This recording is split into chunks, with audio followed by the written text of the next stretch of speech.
Hi, Rich from Dynoport. Finally, 2 years of planning. We're going to do some dynoing with the single cylinder 800 triple Rotax I built back in 98 to test for asphalt. It's fairly accurate on the pipes. We still have to change the header length, but it's going to give me a trend.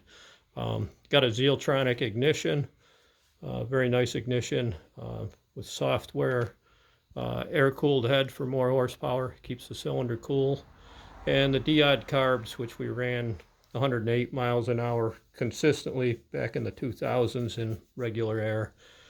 Fresh air coming into the dyno room, several cylinders, big port, oval port, super wide exhaust.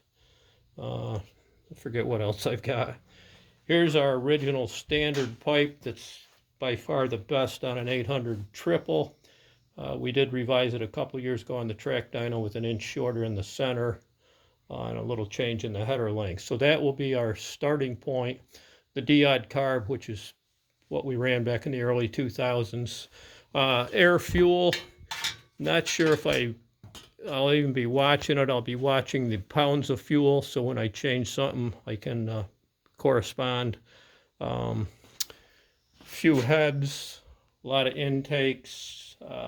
Made a 65.5 carb to test. We'll start right out with the giant carb, a couple different length intakes to see if it will work. Okay, pipes. A lot of pipes. All the orange pipes are for the 1000. I'll be testing my 1000 triple. I'll be testing my 800 twin, which is red. Some of the 1000 test pipes will go on the 800.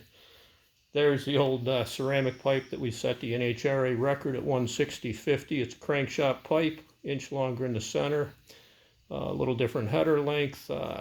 Turned 9200 leaving, 9400 through the lights.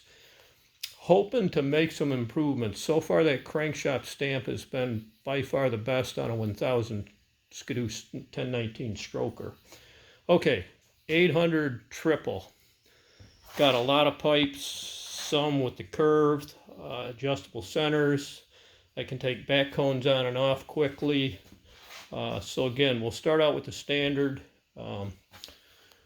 Quick look at the dyno room.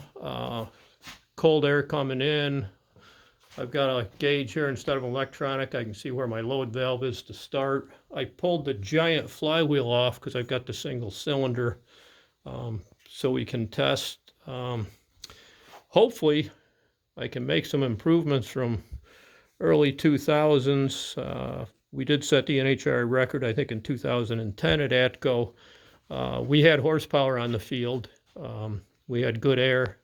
We went 160, 159. I think the best competitor might have been 156. So quarter mile, the horsepower really shows. 500 feet, horsepower is going to help. I don't care what anybody says. A guy might get lucky in 500 feet without horsepower, but with horsepower, it's a lot easier. So I'll be starting in tomorrow morning. I've been working around the clock 7 days a week to get ready. And I can tell you right now, I hope to make gains, but after 18,000 dyno runs, it's going to be tough. But I've got enough ammunition. So stay tuned. I'll post on YouTube.